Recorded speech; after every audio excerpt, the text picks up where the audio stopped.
So hello guys, कैसे हैं सब लोग। आशा करता हूँ सबकी ट्रेडिंग बहुत अच्छी चल रही होगी। आज जिस बारे में हम बात करने वाले हैं दोस्तों, वो बहुत ज़्यादा इंपॉर्टेंट टॉपिक है। ट्रेडिंग उसी के बेसिस में हम रिटेलर्स करते हैं, जिसका नाम है सपोर्ट रेजिस्टेंस। आप लोगों ने बहुत सुना होगा दोस्तों, और आप लोगों को बहुत प्रॉब्लम भी होती होगी। हम मैं भी जब नया नया ट्रेडर था, मैं भी सोचता था कि यार सपोर्ट पे बाय करना है, रेजिस्टेंस पे सेल करना है, बस सिंपल ख़त्म, इतना ही होता है ट्रेडिंग में। लेकिन दोस्तों जैसे जैसे हम ट्रेडिंग करने लगते हैं तो क्या होता है, हम सपोर्ट पे बाय करते हैं, लेकिन उसके बाद मार्केट और नीचे चले जाते हैं। हम रेजिस्टेंस पे सेल करते हैं तो उसके बाद मार्केट और ऊपर चले जाता है। तो ये जो चीज़ है दोस्तों, ये हर किसी को फेस करनी पड़ती है। मैंने 3 सालों में ये चीज़ सीखी है कि कैसे इस चीज़ को हम आइडेंटिफाई कर सकते हैं कि कोई सपोर्ट है तो वो रियल में सपोर्ट कैसे है। तो आइए इस वीडियो में हम यही जानेंगे कि कैसे एक रियल सपोर्ट को आइडेंटिफाई करना है और कैसे एक रियल रेजिस्टेंस को आइडेंटिफाई करना है। तो वीडियो स्टार्ट करते हैं दोस्तों। अगर इन फेक ब्रेकआउट्स और ब्रेकडाउन से बचना है तो इसका सिर्फ एक ही तरीका है, वो होता है रीटेस्ट एंड रिजेक्शन का वेट करना। हमें हमेशा हमें कहीं पे भी सपोर्ट पे डायरेक्ट बाय नहीं करना है और रेजिस्टेंस पे डायरेक्ट सेल नहीं करना है। मैं आपको चार्ट पे समझाता हूँ, आपको बेहतर समझ में आएगा। तो पहले सपोर्ट की बात करते हैं। अब जैसे यहाँ पे है, यहाँ पे पहले सपोर्ट बनाया, फिर देख सकते हैं यहाँ पे फिर मार्केट आया है तो यहाँ पे ब्रेक हो चुका है, फिर यहाँ पे एक हिसाब से सपोर्ट बनाया है। तो दोस्तों ऐसे फेक ब्रेकआउट से कैसे बचना है। माना यहाँ पे मार्केट नीचे आया है हमारे सपोर्ट पे, हमें यहाँ पे डायरेक्ट बाय नहीं करना है।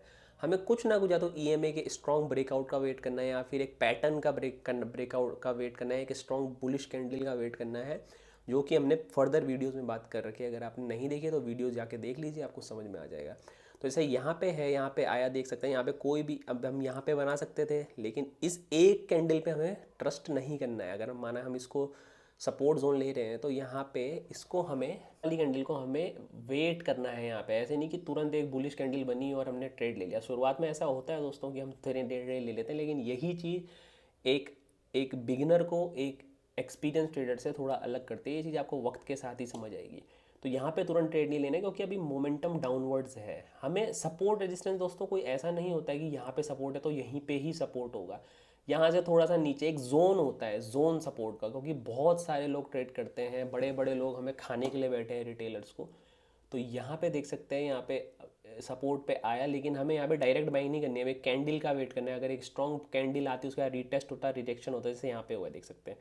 यहाँ से मार्केट ऊपर गया है, मार्केट नीचे आया, फिर सपोर्ट बना के यहाँ पे रीटेस्ट किया इस सपोर्ट को, और यहाँ पे रिजेक्शन दिया। ये वाली कैंडल में हम ट्रेड ले सकते थे। तो सिर्फ एक एग्जांपल दे रहा हूँ, ये नहीं कि हम हर जगह पे ऐसे घुस जाएं, और भी चीज़ें काफ़ी देखनी होती है। लेकिन मैं फेक ब्रेकआउट्स और ब्रेकडाउन से बचाने के लिए आपको बता रहा हूँ, रीटेस्ट और रिजेक्शन का हमेशा वेट करना है, तब जाके हमारा काम करता है।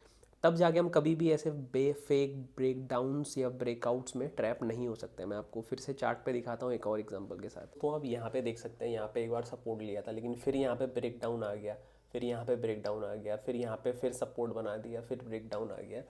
उसके बाद ऐसा सिलसिला हमारा चलता रहा। फिर जाके बहुत बाद में यहाँ कहीं पे देख सकते हैं, यहाँ पे एक रैली, बड़ी रैली की बात करेंगे हम। यहाँ पे ये देख सकते हैं दोस्तों, ये सपोर्ट ही जोन है हमारा, लाइन हमने बना रखी है सपोर्ट जोन पे। यहाँ पे एक वी पैटर्न बनाया है, वी, जिसके बारे में हमने कल बात करी थी। नहीं देखिए तो वीडियो देख लीजिएगा, पिछली वीडियो ये। यहाँ पे देख सकते हैं दोस्तों, यहाँ पे वी पैटर्न बनाया, पैटर्न बना के ऊपर चला गया। ठीक है, देखिए कितना ऊपर गया। तो इसमें, इस बड़ी रैली में हमें सिर्फ 1:2 या 1:3 ही लेना है, हमें ज़्यादा लालच नहीं। तो दोस्तों अब बात करते हैं रेजिस्टेंस की, कि रेजिस्टेंस पे कैसे करते हैं। सपोर्ट पे आई होप आपको समझ में आया होगा थोड़ा, बाकी सम करके मैं थोड़ी देर में आपको बताऊंगा भाई। अब मैं आपको एक एग्जांपल दिखाता हूँ दोस्तों, चार्ट में ही देख सकते हैं। जैसे यहाँ पे रेजिस्टेंस था, लेकिन यहाँ पे रेजिस्टेंस ब्रेक हो गया। सबसे पहले तो दोस्तों ये समझने की बात है कि रेजिस्टेंस कोई स्पेसिफिक लाइन नहीं होती, लाइन लूइन से कुछ नहीं होता है दोस्तों। रेजिस्टेंस एक जोन होता है, जैसे ये पूरा जोन, इतने में हमें कहीं पे भी कोई रेजिस्टेंस ढूंढना है। सबसे पहले हमें मेजर रेजिस्टेंस, जैसे ये पूरा जोन, हम कहीं पे भी रेजिस्टेंस मार्क कर लेंगे। जोन के बाद दोस्तों हमें देखना होता है एक पैटर्न। अब जैसे यहाँ पे ये देख सकते हैं, यहाँ पे ऊपर गया, फिर नीचे आया, फिर यहाँ पे देख सकते हैं, ये अगर आपको दिख रहा होगा तो कितना अच्छा ईएमए का ब्रेकडाउन देखने को मिल रहा है। उसके बाद यहाँ पे रिजेक्शन भी मिला है, ये वाली कैंडल में देख सकते हैं, फिर अगेन रिजेक्शन। तो ऐसी चीज़ों को हमें आइडेंटिफाई करना है दोस्तों। उसके बाद देख सकते हैं कितना अच्छा नीचे का मोमेंटम आया है। अगर माना हमसे यहाँ पे ट्रेड छूट भी जाए तो यहाँ पे देखिए अगेन ये फिर से इस जोन के अंदर वापस आ चुका है, और फिर यहाँ पे इसे एज अ रेजिस्टेंस लिया है, जो हमारा रेजिस्टेंस जोन था ही लगभग यहाँ पे जोन का। और यहाँ पे देख सकते हैं फिर से ये वी पैटर्न आपको दिख रहा होगा, यहाँ पे ये वी पैटर्न यहाँ पे तो यहाँ पे हम ट्रेड ले सकते हैं, ये वाली कंट्री में हम ट्रेड ले सकते हैं और 1:2 बुक कर सकते थे। कितना नीचे गया दोस्तों देख सकते हैं।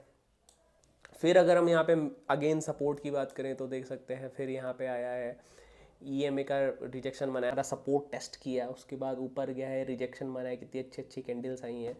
फिर यहाँ पे देख सकते हैं दोस्तों, यहाँ पे भी एक कितना अच्छा वी पैटर्न बनाया है, ये 2 कैंडल्स में ही कितना सुंदर। अगर मैं आपको सिंपल समझाऊँ तो फिर अगर हम रेजिस्टेंस पे और हम नीचे का ट्रेड लेना चाहते हैं तो रेजिस्टेंस पे हमें M pattern, inverted V pattern, M pattern, inverted V pattern या head and shoulders pattern find out करना है, तब जाके हम ट्रेड ले सकते हैं रेजिस्टेंस पे, बियरिश ट्रेड। और अगर सपोर्ट पे है तो inverse head and shoulders, W pattern या फिर वी पैटर्न अगर हमें कहीं पे दिख रहा है, या फिर सपोर्ट पे अगर हम बाइंग का ट्रेड ले रहे हैं तो फिर ईएमए पे अच्छा सा रिजेक्शन आना चाहिए। ईएमए पे रिजेक्शन मतलब ईएमए का ब्रेकआउट आने के बाद ईएमए को रीटेस्ट करके एक कैंडल ऊपर जानी चाहिए, तब हम ट्रेड ले सकते हैं और 1:2, 1:3 बुक कर सकते हैं। ऐसे करके ऐसे चलेंगे तो हम कभी भी फेक ब्रेकआउट्स या ब्रेकडाउन्स में ट्रैप नहीं होंगे। अगर हम सपोर्ट में एक पैटर्न या फिर एक ईएमए की अच्छी ब्रेकआउट कैंडल के साथ ट्रेड करेंगे, और अगर हम रेजिस्टेंस पे हैं तो ईएमए का अच्छा ब्रेकडाउन या फिर रेजिस्टेंस पे एक बहुत अच्छा पैटर्न के साथ ट्रेड करेंगे। आई होप इस वीडियो से आप लोग कुछ समझो। आप लोग को ट्रेडिंग में कोई भी प्रॉब्लम है तो कमेंट सेक्शन में बताइएगा दोस्तों। मैं कोशिश करूँगा कि अगले टॉपिक में मैं उस चीज़ को कवर कर सकूँ। अगर आपके पास कोई ब्रोकर नहीं है जो अच्छा हो, जिसमें ब्रोकरेज कम लगे, तो मेरे पीछे आप ये देख सकते हैं दोस्तों, वेंटेज ब्रोकर है, बहुत ही ट्रस्टेड ब्रोकर है, बहुत टाइम से ट्रेडिंग करा रहा है। प्रो ट्रेडर का इसमें प्लेटफॉर्म है जिसमें आपका सब कुछ स्क्रीन से ही ट्रेडिंग व्यू के चार्ट के साथ हो जाता है। तो अगर इस ब्रोकर में लिंक होना है तो लिंक आपको डिस्क्रिप्शन में मिल जाएगा, वहाँ से आप ट्रेड कर सकते हैं। बाकी कमेंट कीजिएगा दोस्तों वीडियो आपको कैसी लगी। Video subscribe and share. Thank you.